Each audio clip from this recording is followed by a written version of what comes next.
اینجا دلنوشته های تاریخه. قصه هایی که تو کتابا ننوشتن. قصه هایی که فقط تو دل مردم مونده. امشب میخوام ببرمتون به یه گوشه فراموش شده تهران. جایی که هم اسمش تلخه هم خاطره هاش. شهر نو.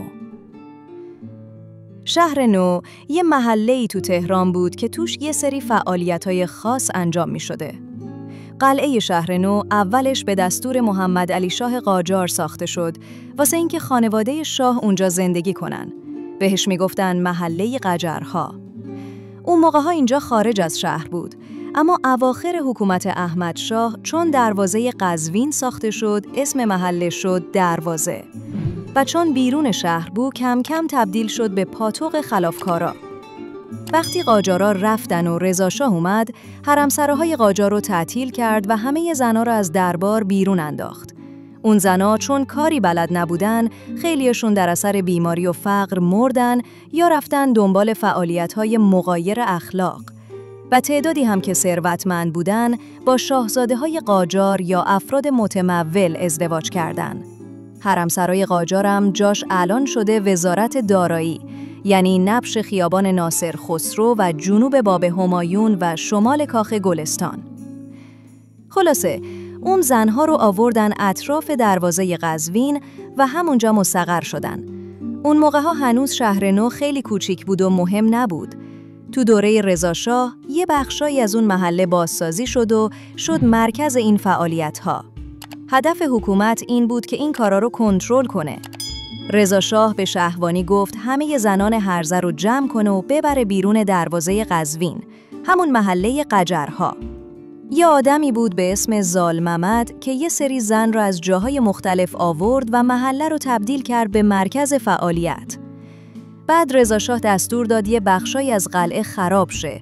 یه نیکوکاری به اسم ارباب جمشیدم هزینه ساخت خونه‌هایی برای زنای بی سرپرست رو داد. چند تا مغازه هم درست کرد که خرجشون در بیاد. بعد اسم محله شد محله جمشید. ولی چون خونه‌هاش و خیابوناش نوساز بودن، بهش گفتن شهر نو. بین سالای 1330 تا 1357 بخش زیادی از شهر نو دست یه نفر به اسم محمد علی تورم یا همون محمد اسکنانسی بود. تو زمان جنگ جهانی دوم، سربازای متفقین تعدادی از زنان لهستانی جنگ زده رو آوردن شهر نو. یه کوچه هم به اسم کوچه لهستانیا معروف شد. به شهر نو اسمای مختلفی میدادن، مثل قلعه خاموشان، محله جمشید، محله قجرها. زنا هم اونجا رو محله غم میدونستن. کلی تئاتر و سینما و کافه اونجا بود. مثلا کاباره شکوفه نو. خانم رئیسا که رئیس این مراکز بودن، تو شهرهای دیگه هم این مدل کار رو راه انداختن. تو زمان شاه یه سری قوانین واسه شهر نو گذاشتن. سال 1346 تا 1347 طبق آمار حدود 1500 زن اونجا زندگی می‌کردن. باید کارت سلامت می‌گرفتن و هر هفته درمونگاه می‌رفتن و هر 6 ماه آزمایش خون می‌دادن. طبق قانون سال 1304 فحشا جرم بود، ولی با این حال شهربانی رسما فعالیتشون رو قبول داشت و حتی شهرداری براشون جواز کسب میداد.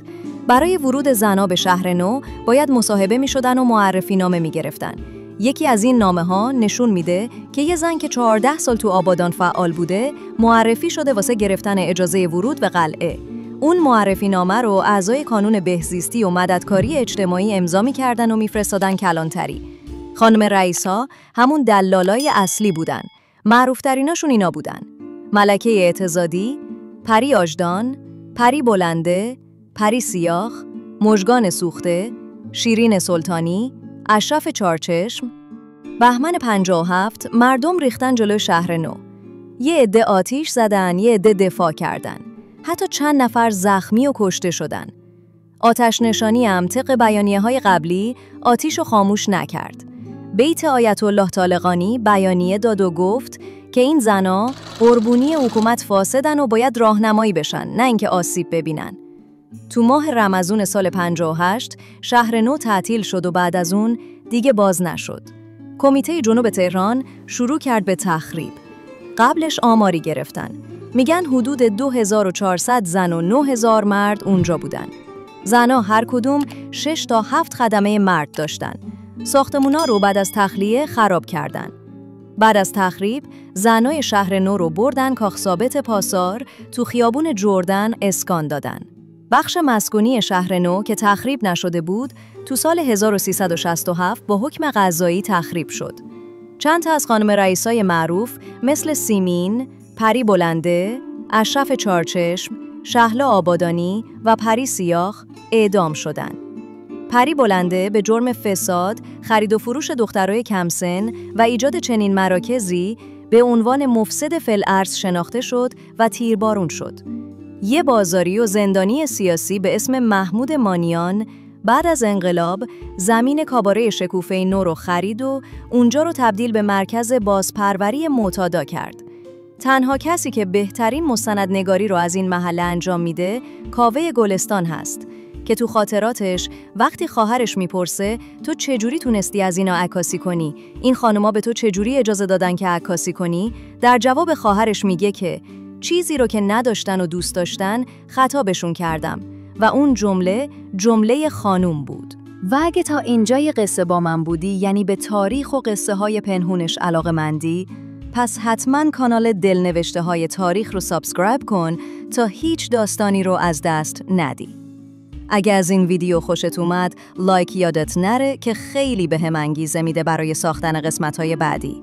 و حتما توی کامنتا بنویس که دلت میخواد دفعه بعدی قصه کدوم گوشه فراموش شده تاریخ رو برات تعریف کنم. تا قصه بعدی، دلت شاد و ذهنت روشن.